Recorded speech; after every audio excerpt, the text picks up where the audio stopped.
Hey YouTube, it's Kristin. You're watching Chatterbox Budgets. Thank you so much for joining me for video today. I hope everyone is doing well. It is Sunday, March 27th, 2022. It's about 9 p.m. here in Salt Lake City, Utah.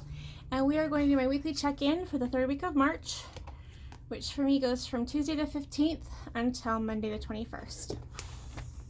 So, let's see.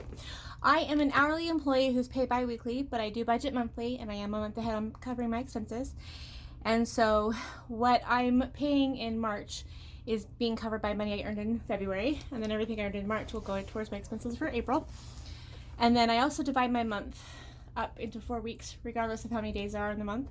So it goes from the 1st to the 7th, the 8th to the 14th, the 15th to the 21st, and then the 22nd to the last day of the month, whatever day that happens to be.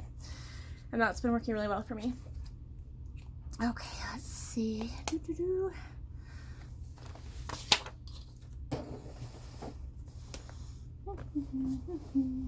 So I'll start with the monthly calendar where I keep track of my spending with my stickers that I make. These are Avery labels that I've just purchased from, well, I actually get them from Walmart.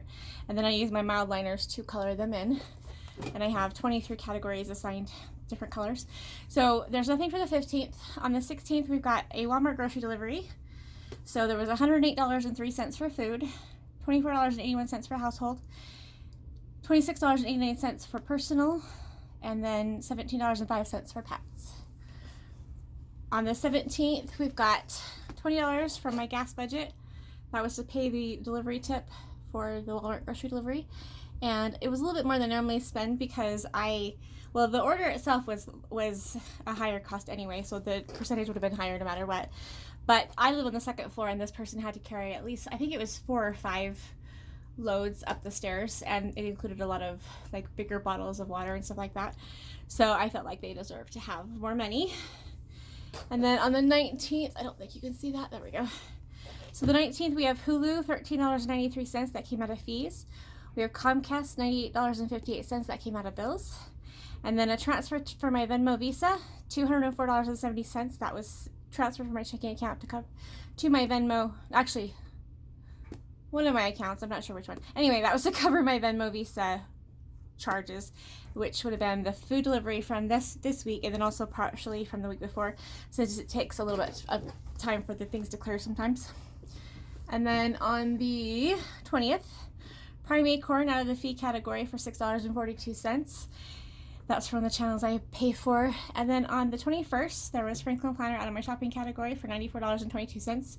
This one was partially impulsive, partially not. So I had some stuff in my shopping cart for Franklin Planner, whatever you want to call them, that had been in there for a while. And I've been thinking about it, going back and forth.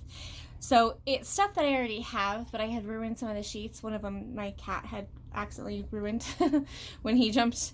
He was using my planner as a bed.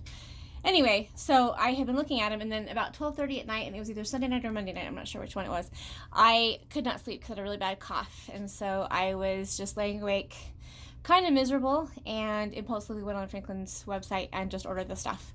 So I had been looking at it. It was in my cart. I'd been looking at it for a couple weeks, but once it was delivered on Thursday, I was like, I don't think I really need this. But what I'll do is I'll either return it, which I don't think I will because it's such a hassle, or I will find a use for it, someone to give it to, or I might actually end up finding a way to use it next year and just white out the dates and then just reuse the sheets because they're weekly pages. So anyway, I'm not sure what I'll do, but anyway, it doesn't matter.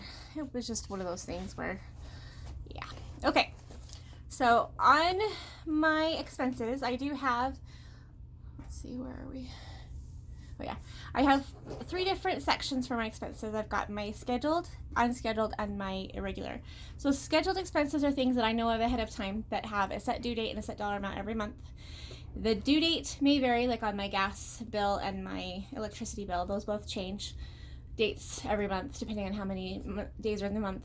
And the amounts vary, like on my utilities for my apartment complex, but I know by the 1st of the month how much it's going to be.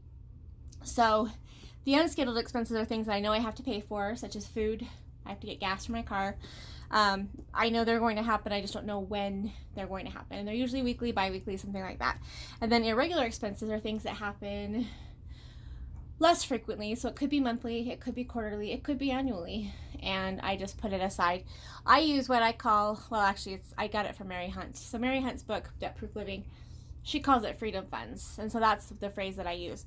So they're similar to sinking funds, but I don't use them the same way. Anyway, so for my scheduled expenses for week number 3, we started with $60 for auto insurance. That's still there. That doesn't come out until tomorrow.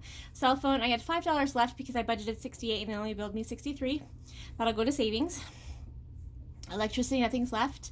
Internet, I planned for $100. It was $98.58, so there was $1.42 left. That'll go to savings. Nothing left for natural gas. Water, sewer, and trash, which is the one I pay my apartment complex for. I had $17.25 left. That'll just go to savings. Annual fees, $70 is what we started with. We haven't used that yet. That'll just go into a separate, probably a separate account that I'll be using for paying my annual fees, but I haven't really decided yet. If not, it'll just go into my savings account that I have for my scheduled expenses. And then subscriptions, we started with $118.03, spent $20.35, leaving us with $97.68. Did I have Netflix on here? Hold on. Let me see. Oh, that's because it's later in the month. Never mind. Okay, so where were we? Gym and fitness, I still have $17. That comes out on the 28th. Home insurance, $8 still left. That comes out on the 28th. Rent, I still had 5 cents left. That'll just go to savings. My loan payment, I had $69.29 left. That'll go to savings. And then that's just going to go towards, I'm hoping to make an extra payment here in a couple weeks, but we'll have to see how things work out. And then, because I already paid the balance due for the month. Okay, so then the total amount we started with was $464.62. Spent $118.93, leaving me with $345.69. And then for unscheduled expenses, we started with $50 in my gas and fuel budget. I spent $20, leaving me with $30 for week 4. Groceries and food, I started with $102.45. I spent $108.03. So I'm over budget by $5.58. That was expected because I did spend a lot of money on my on food delivery at the beginning of the month, which I'm not doing anymore. So even though I'm over budget in my total food and groceries spending, I haven't spent all of that on groceries. And so I will go over a little bit more than that just because I still have to get food this week since the month doesn't end until the 31st. But I do have extra, like in my miscellaneous budget right now, category, I mean. So I should be able to take it from somewhere else to cover. And I'm not going to order a ton of stuff. I just need to get things like milk and bread and things like that. Then household, which includes anything you use in your home, like toilet paper, dish soap, laundry soap, started with $56.11, spent $24.81, leaving me with $31.30 for week 4. Miscellaneous, $20 is how much we still have there. And like I said, that'll probably go towards the food overspending. And then personal stuff, which includes anything you use on your person, so deodorant, body wash, lotion, things like that. Started with $60. I spent $26.89, leaving me with $33.11. For pet stuff, which includes anything for my pets for daily care, so food, treats, pet waste management products, and then for my dog, tennis balls. My cat doesn't play with toys. I have toys for him, but he prefers to play with paper clips and hair elastics. So, okay, so $96.16 to start with. I spent $17.85 on dog treats, and I think there were some cat treats in there too, leaving me with $78.31. So total overall for unscheduled expenses, we started with $384.72, spent $197.58, leaving me with $187.14 for week 4. And then my grand total for both scheduled and unscheduled was $849.34 total to start with. Spent $316.51, leaving me with $532.83 for week 4. And then for my irregular expenses, which are like I said, part of that's my freedom funds, which are my sinking funds. Part of it's also my health savings account, which is specifically for medical, pharmacy, things like that. So I don't put money in the separate envelopes except for the health, it's all on my HSA card. But at the beginning of the month, when I know what I have coming up that month, like if I have a hair appointment or whatever, then I will just allocate however much I need for that specific expense to that category so I can use it for that month. And if I haven't planned for it and it's unplanned spending, it still comes out of that category, and then I just have to take it out of my contingency fund or whatever savings I've got, something like that. So anyway, for week 3, I did not spend anything from auto care, entertainment, gifts, health, personal care, pet care, or the travel fund. And this pet care fund, well, the difference, this personal care fund, that's for things that are done, like services I have, like my hair appointments. I also use that for my hair products, which I get through my sister. She's my stylist. But also for like massages, if I, things like that. Anyway, and then pet care would be vet bills. And if I actually paid to get my pets groomed, it would cover that too. It would be on that too. But I take care of them at home. Neither one of them get their nails trimmed because I'm just a spaz that way. I tried to trim Buzz's when I first got him, and it was just a mess. So he's fully clawed, and the dog his get worn off on the sidewalk.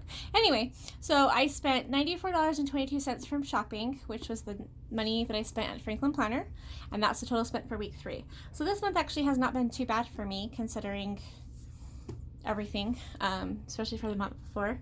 But I don't limit my spending necessarily on things that if I see it and I want it, I usually buy it as long as I have the money.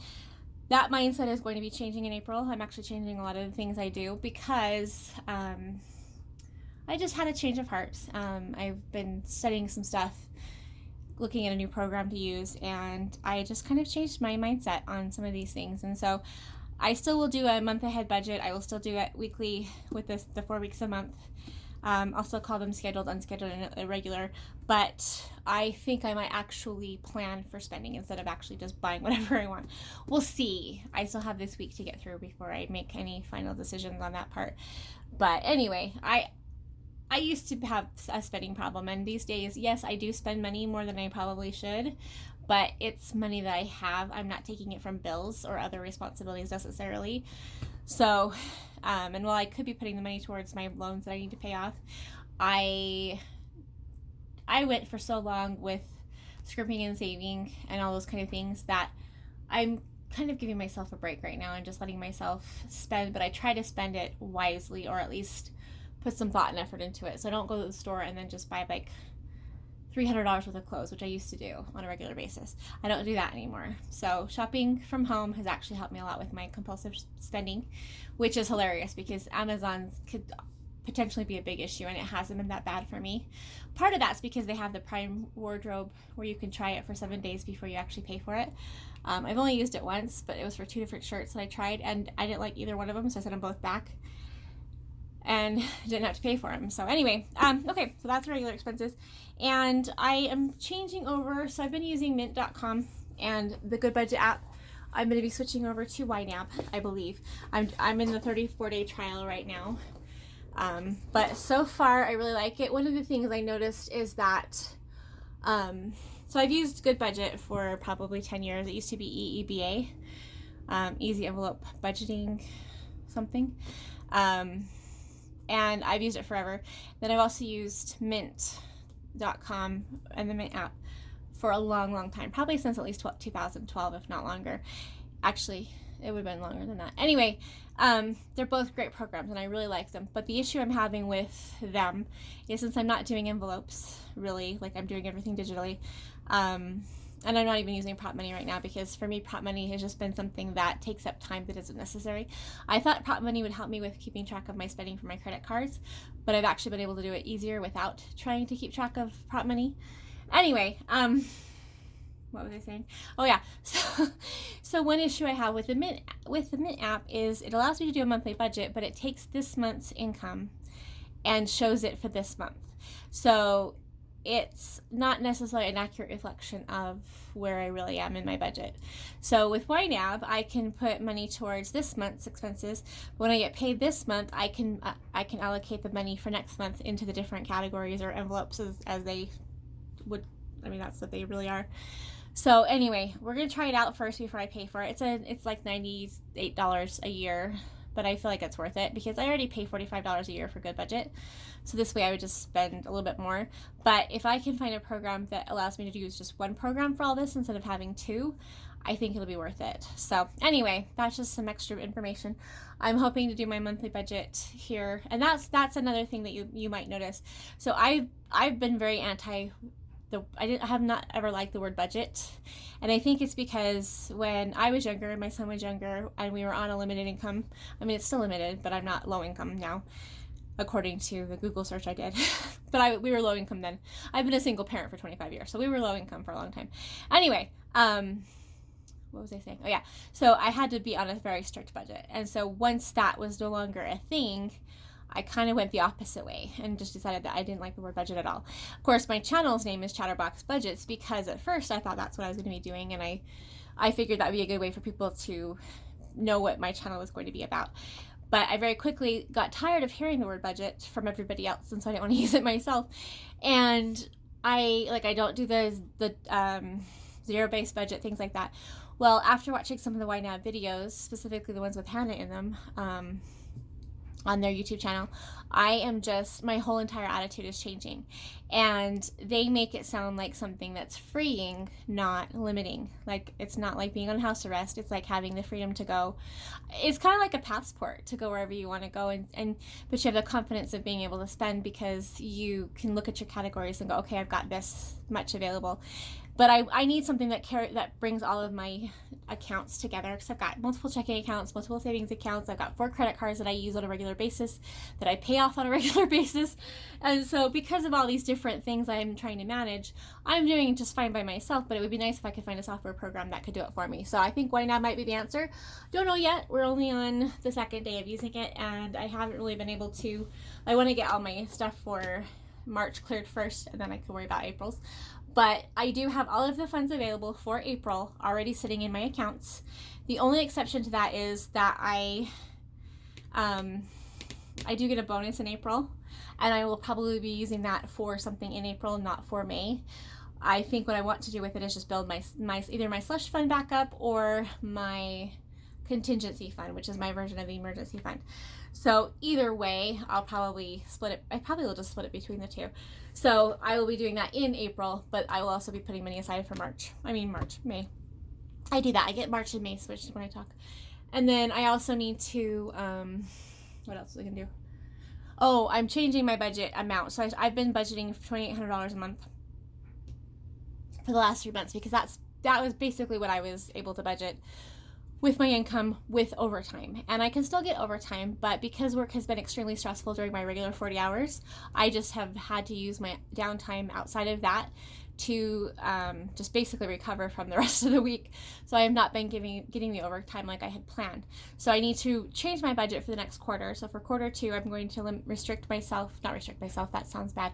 I'm going to change my budget to $2,500 a month, and do that for April, May, and June, and then probably again for July, August, and September. And then once I get back into October, that's when my guaranteed mandatory overtime starts. So October through March, I should be able to go a little bit higher. So if I get more than the $2,500, if I end up working the overtime, then I can just put it towards the slush fund or my contingency fund or whatever. So anyway, that was a lot longer than I meant for it to be, but I hope you guys are doing well. Thank you so much for being here. And I'm sorry this video is I wanted to share it earlier. I've actually recorded it this is my 4th time doing it, but I've had a migraine since yesterday morning at 3 a.m. when I woke up with it, and it's just really it's thrown me off quite a bit. They're not usually ones that make me, I'll wake up and have one, but I don't usually have them wake me up. And this one is not going away. I know it's sinuses, and usually the normal stuff I do usually works, but it's not working right now.